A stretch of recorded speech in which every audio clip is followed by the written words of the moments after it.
Hello guys, Pandian ஸ்டோர்ஸில் அடுத்ததாக என்ன நடக்க போகுதுன்னு சொன்னால், மயில் பெரிய ஒரு அதிர்ச்சியை கொடுத்துட்டாங்க சரவணனுக்கும் அவங்களோட குடும்பத்துக்கும். அதாவது சரவணன் என்னுடைய வாழ்க்கையிலேயே வேண்டாம், எனக்கு விவாகரத்து தேவை என்ற மாதிரி மயில் கேட்குறாங்க. இதை கொஞ்சம் கூட கோமதியோ அல்லது சரவணனோ எதிர்பார்க்கல. ஏன் மயிலோட அம்மாவும் கூட இதை எதிர்பார்க்கலேன்றே சொல்லலாம். இப்படி இருக்கும்போது மயிலுக்கான வழக்கு விசாரணை கோர்ட்டுக்கு வருகுது. அப்படி இருக்கும்போது மயிலுக்கு நிறையவே அட்வைஸ் பண்ணுறாங்க அவங்கள்ட அம்மா. இங்கே பாரு மயில், ரொம்பவே கஷ்டத்தில் எங்களோட குடும்பம் இருக்கிறோம், ஏதோ கொஞ்சமாவது குடும்பத்தை நடத்தக்கூடிய நிலையில் மாப்பிள்ளையோட குடும்பம் இருக்குது. அப்படி இருக்கும்போது திரும்பவுமே எனக்கு வேண்டாமண்டோ அல்லது அவங்க என்ன முடிவெடுத்தாலும் பரவாயில்லையண்டோ சொல்லிட்டு நீ இங்கே வந்துடாத. அப்படி வந்தால் நான் இந்த வீட்டிலே உன்னை இருக்க விட மாட்டேன், சரியா? எவ்வளவு அட்வைஸ் பண்ணினாலும் கடைசியில் நீ என்ன நினைக்கிறியோ அதைத்தான் பண்ணுற. அதனால தான் இந்த இடத்துல நிற்கிற. ஒருவேளை நான் சொல்கிறத நீ கேட்டிருந்தா இன்றைக்கு அந்த வீட்டில் மகாராணி மாதிரி இருந்திருப்ப, சரியா என்ற மாதிரி சொல்கிறாங்க. இவங்க சொல்லும்போது ஆமன்ட்டும் சொல்லலை, இல்லைன்னு சொல்லலை, பேசாமல் மயில் கேட்டுகிட்டே நிற்கிறாங்க. இப்படி இருக்கும்போது சரவணன் வீட்டிலையுமே அட்வைஸ் பண்ணுறாங்க.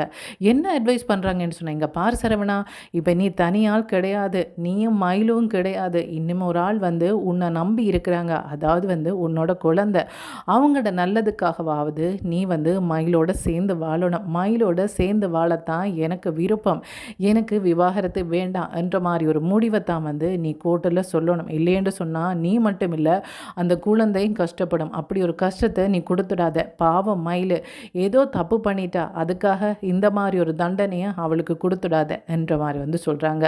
மயில் அவங்கள்ட வீட்டில் வந்த நேரத்தில் கோமதியோட எப்படி பேசினாங்களோ அதை வச்சு கோமதி என்ன நினைக்கிறாங்கன்னு சொன்னால், பாவம் மயில் எங்களோட ரொம்ப சொப்டாக பேசுகிறாங்க, எப்போ அந்த வீட்டுக்கு வரவாண்டி எதிர்பார்த்துட்ருக்கிறா போல இருக்குது என்ற மாதிரியும் நினச்சிட்டாங்க. ஆனால் மயில் என்ன நினச்சாங்கன்னு சொன்னால், அந்த வீட்டில் என்னுடைய அப்பா வரும்போது அவங்களுக்கு பெரிய மனுஷனு கூட பார்க்காம அடிச்சிட்டிங்க.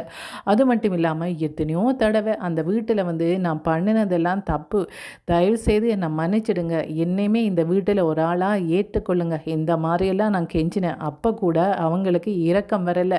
இது மட்டும் இல்லாமல் நான் எத்தனையோ தடவை சரவணன் இன்னொரு பொண்ணோட பேசுகிறத பார்த்துட்டு கூட நான் அவங்கள்ட்ட அழுது புலம்பினேன். அப்போ கூட அவங்களுக்கு இரக்கம் வரலை. ஏன் தான் ப்ரெக்னெண்ட்டாக இருக்கிறேன் என்ற விஷயத்தை சொல்லும்போது கூட கொஞ்சம் கூட நாகரிகமே இல்லாமல், கொஞ்சம் கூட இரக்கமே இல்லாமல், என்ன எதுக்கு இந்த விஷயத்தை என்னட்ட சொல்கிற, எதுக்கும் எனக்கு சம்மந்தமே இல்லை என்று சொல்லி யாரோ மாதிரி தூக்கி எறிஞ்சிட்டு போனவங்க தான் அவங்க. இந்த மாதிரி ஒருத்தங்களெல்லாம் நம்பி இன்னுமே நான் வாழணுமா? நானே எனக்கு போதும், எனக்கு தேவையானதெல்லாம் நானே பண்ணிக்கொள்கிறேன், இந்த மாதிரி தான் அவங்க நினச்சிட்டு இருந்தாங்க. ஆனால் இது தெரியாத கோமதி தனக்குள்ள என்ன நினச்சிட்டு போனாங்கன்னு சொன்னால், எப்படியாவது மயிலுவையும் அதே மாதிரி சரவணனையும் சேர்த்து வச்சிடணும் என்று நினச்சிட்டு தான் போனாங்க. மயிலுவை பொறுத்த வரைக்கும் நான் பண்ணினது தப்பு, ஆனால் அவங்க என்னை ஏற்றுக்கொள்கிறதா இல்லை, இதுக்கப்புறமாவும் நான் அவங்களோட கெஞ்சிட்டு இருக்க வேண்டிய அவசியம் இல்லை, நான் சம்பாதிச்சே என்ன பார்க்குறேன், எதுக்கு இவங்ககிட்ட போய் கெஞ்சிட்டு இருக்கணும், என்னமோ அவங்க எந்த தப்பும் பண்ணாதவங்க மாதிரி என்ன தண்டிச்சுட்டே இருப்பாங்க, நான் அழுதுகிட்டே இருக்கணுமா, அதெல்லாம் தேவையே இல்லை என்ற மாதிரி தான் அவங்க நினச்சிட்ருக்குறாங்க. இது மட்டும் இல்லாமல் அவங்களுக்கு ஒரு வேலை எடுத்து கொடுத்தது மீனா. அதுக்காக அவங்க வீட்டுக்கு வரும்போதும் சரி, ஃபோன் பண்ணும்போதும் சரி, அவங்க விசுவாசமாக நடந்து கொள்கிறாங்க. இது புரியாத கோமதி அவங்கள்ட பையனுக்கு அட்வைஸ் பண்ணி விட்டுட்டாங்க. ஆனால் அவங்க என்ன நினைக்கிறாங்கன்னு சொன்னால், அஞ்சலியை எப்போவுமே நான் கைவிடக்கூடாது, அஞ்சலி பாவம் என்ன கல்யாணம் பண்ணணுமெண்டே இருக்கிறா, அவக்கு என்னை ரொம்பவே பிடிச்சிருக்கு, இந்த மயில் ரொம்பவே பொய் சொன்னதும் இல்லாமல் என்னோட வாழ்க்கையுமே நாசமாக்கிட்டா, எப்படியாவது கோர்ட்டில் போய் எனக்கு விவாகரத்து தேவை என்ற மாதிரி சொல்லிடணும். இல்லைன்னு சொன்னால் இதே ஒரு காரணமாக வச்சு மயிலையும் என்னையும் சேர்த்து வச்சுருவாங்க. குழந்தை இருந்தா என்ன, இல்லையண்டா என்ன, மயிலோட இனிமேல் சேர்ந்து வாழ போகிறதே இல்லை, இதுதான் என்னோட முடிவு. ஆனால் இதை சொன்னால் வீட்டில் விடுவாங்களா? விடவே மாட்டாங்க. அதனால் வீட்டில் இருக்கிறவங்கள்ட்ட இதை பற்றி நம்ம பேசவே கூடாது, கோர்ட்டில் தான் இதுக்கு பதில் சொல்லணும் என்றிட்டு இவங்க அமைதியாக வராங்க. இவங்க மயிலுவை ஏமாத்துற எண்ணத்தோடு வராங்க. ஆனால் மயிலோ அந்த வீட்டில் எனக்கு எதிரான துரோகம் நடந்துட்டுது, அவங்க வேறொரு பொண்ணோட பேசுகிறாங்கன்னு சொல்லும்போதே அவங்கள்ட மனசில் நான் இல்லை, அப்படிப்பட்டவங்க தன்னுடைய வாழ்க்கையில் என்னை வச்சுருப்பாங்களா? வாய்ப்பே இல்லை, ஒரே துன்பமாக தான் இருக்கும். அப்படி ஒரு வாழ்க்கை எனக்கு வேண்டாம். நானே என்ன பார்க்குறேன், என்னுடைய குடும்பத்தில் இருக்கிறவங்களும் பார்க்க வேண்டாம், சரவணனும் என்ன பார்க்க வேண்டாம் என்ற நிலையில் தான் அவங்க இருக்கிறாங்க.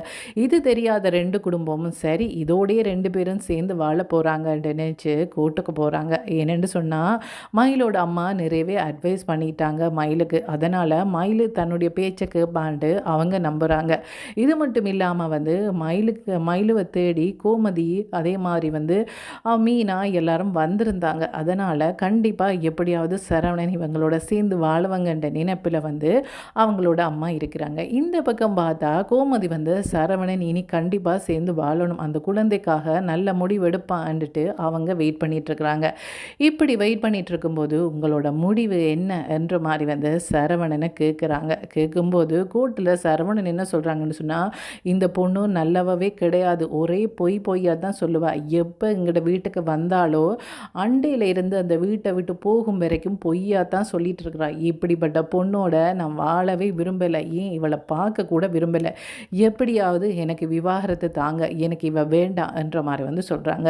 இவங்க வேண்டாம் என்று சொல்கிறதுக்கான அர்த்தம் நல்லாவே வந்து மயிலுக்கு தெரியும். அதாவது அஞ்சலியோட பேசுகிறாங்க, அஞ்சலியை கல்யாணம் பண்ணுறதுக்கு தான் தன்னை பார்த்து இப்படியான வார்த்தைகளை சொல்கிறாங்கன்றது நல்லாவே மயிலுக்கு தெரியும். மயில் அவங்கள பார்த்து இல்லை இல்லை எனக்கு அவர் தான் வேணும், அவர் இல்லாமல் என்னால் வாழவே முடியாது, அவங்களோட குடும்பத்தில் இருக்கிறவங்க கூட என்னை தேடி வந்தாங்க, ஆனால் இப்போ பாருங்கள் அவங்கள்ட பையன் எப்படியெல்லாம் பதில் சொல்கிறாங்கன்னு சொல்லி, இது நியாயமா? அவங்கள்ட அம்மா வந்து எப்படியாவது எங்களை சேர்த்து வைக்கணுமென்று நினைக்கிறாங்க, ஆனால் அவங்கள்ட பையனும் என்னை விட்டுட்டு போகணுமென்று நினைக்கிறாங்க, எப்படியாவது என்னை சேர்த்து வைங்க, எனக்கு விவாகரத்துக்கு வேண்டாம் என்ற மாதிரி தான் சொல்லுவான்னு நினச்சி மயிலோட அம்மாவும் சரி கோமதியும் சரி சரவணனும் சரி பார்த்துட்ருக்குறாங்க. ஆனால் மயிலோட பதில் வந்து யாருமே எதிர்பார்க்காத மாதிரி வந்து இருக்குது. என்ன சொல்கிறாங்கன்னு சொன்னால், இவரோட சேர்ந்து வாழ எனக்கு துளி கூட விருப்பம் இல்லை, எனக்கு இவர் வேண்டாம், எனக்குமே விவாகரத்து தான் வேணும், எப்போ விவாகரத்து கிடைக்குமென்று நான் வெயிட் பண்ணிட்டு இருக்கிறேன் என்று சொன்னோன்னே சரவணன் திகைச்சு போனாங்க. சரவணன் என்ன நினச்சாங்கன்னு சொன்னால், குழந்தைய காரணம் காட்டி தன்னோட சேர்ந்து வாழலாமண்டு வாராண்டு நினைச்சாங்க. ஆனால் அவங்கள்ட நோக்கமே இவர் சுத்தமாகவே எனக்கு வேண்டாம், இவங்கள்ட தொடர்பே எனக்கு வேண்டாம், இவங்க யாரோ நான் யாரோன்ற மாதிரி இருக்கணுமென்று தான் அவங்க நினைக்கிறாங்க. சரவணன் வேணுமெண்டா அவன் மயிலோட அப்பாவுக்கு அடித்த விஷயத்த மறந்திருக்கலாம், ஆனால் மயிலுவதை மறக்கவும் இல்லை மன்னிக்கவும் இல்லை.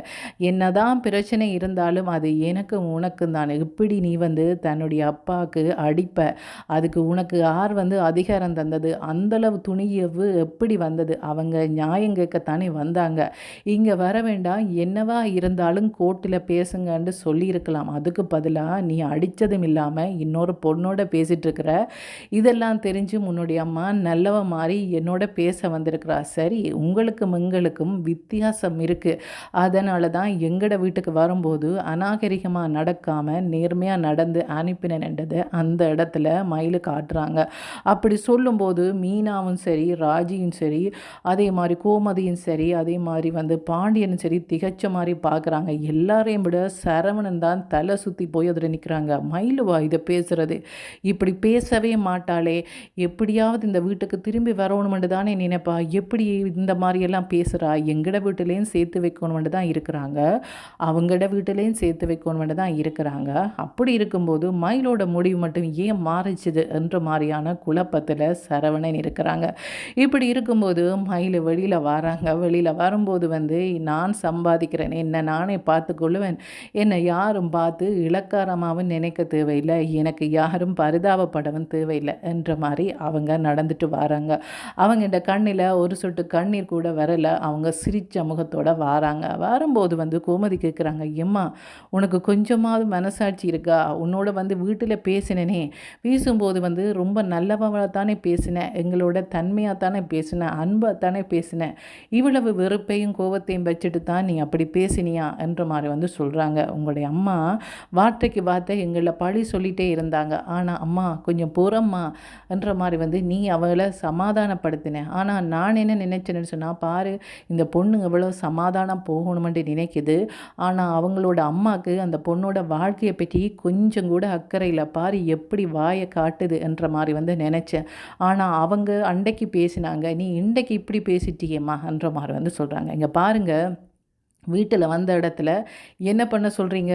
திடீரென்று மீனா வந்து வீட்டுக்கு வரப்போகிறாங்கன்னு சொன்னோன்னா, இல்லை வர வேண்டாம், இங்கே வந்தால் அடிச்சிருவேன்டா சொல்கிறது. உங்களோட வீட்டில் நடந்த மாதிரி நடந்து கொள்றதுக்கு எனக்கு நிறைய நேரம் ஆகாது. அதுக்காக எனக்கும் அவங்களுக்கும் வித்தியாசம் வேண்டாமா? நான் அந்த மாதிரிப்பட்ட ஆளே கிடையாது.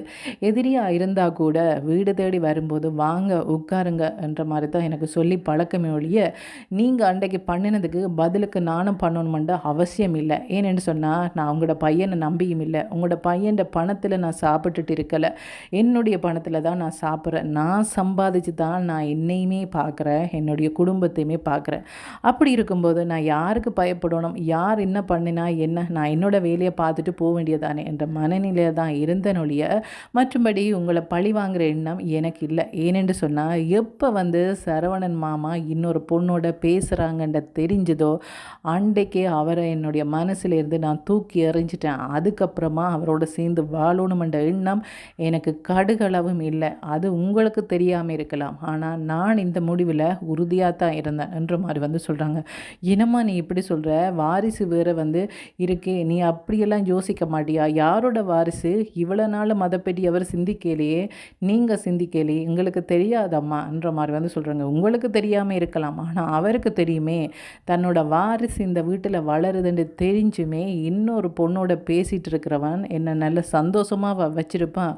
அந்த கோவத்தை கொண்டு வந்து என்னில் காட்டுவன். தினம் தினம் நான் அந்த வீட்டில் துன்பப்பட்டு சாகிறத விட என்னுடைய வீட்டிலேயே நான் வாழ்ந்துட்டு போகிறேன் என்ற மாதிரி வந்து சொல்கிறாங்க. இதை பற்றி நீங்கள் பேசாதீங்க. விவாகரத்தை பொறுத்த வரைக்கும் என்னோட முடிவும் அவரோட முடிவும். அவர் எனக்கு வேண்டான்னு சொல்லிட்டாரு, நானுமே அதே தான் சொல்கிறேன். ஒருவேளை அவர் வேணுமென்று சொன்னால் கூட நான் வேண்டாமென்று தான் சொல்லுவேன்.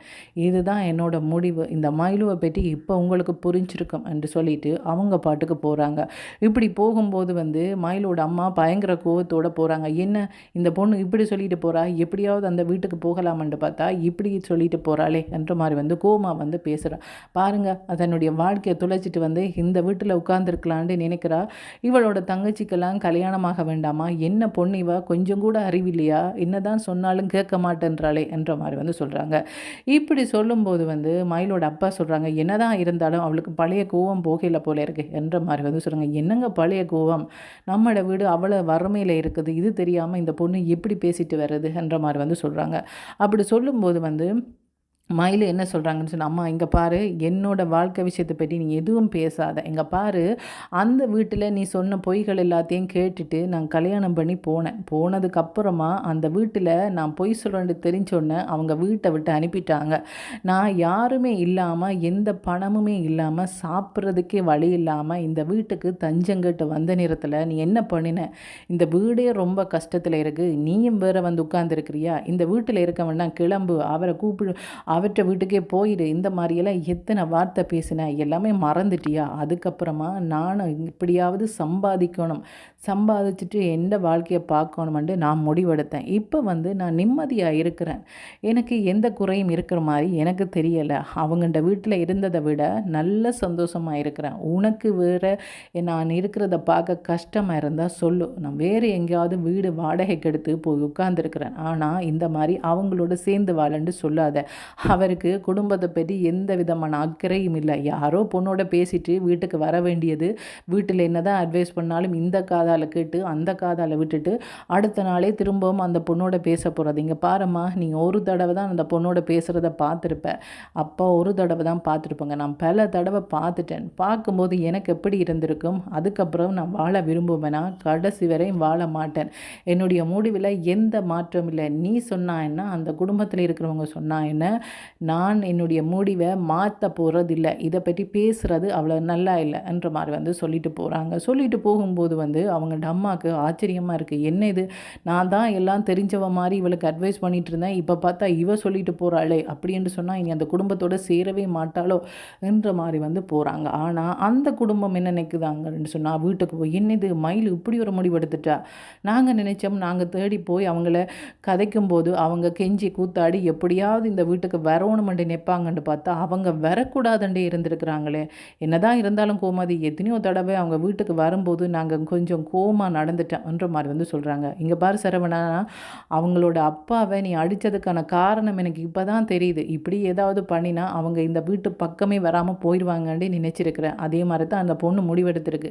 நீ நினைச்ச என்னன்னு சொன்னால் உன்னை தேடிட்டே அந்த பொண்ணு வந்துட்டே இருக்கும், நீ ஏமாற்றிட்டே இருக்கலாம்னு சொல்லி பார்த்தியா, அந்த பொண்ணு உன்னை வேண்டான்னு சொல்கிற அளவில் உன்னுடைய செயற்பாடுகள் இருந்திருக்குது. இனிமேல் எங்களோட பேசவே வேண்டாம், உனக்கு என்ன சொல்லி அனுப்பினேன், நீ என்ன சொன்னன்ற மாதிரி வந்து சொல்கிறாங்க. சரவணனுக்கு என்ன பண்ணுறேன்னு தெரியல.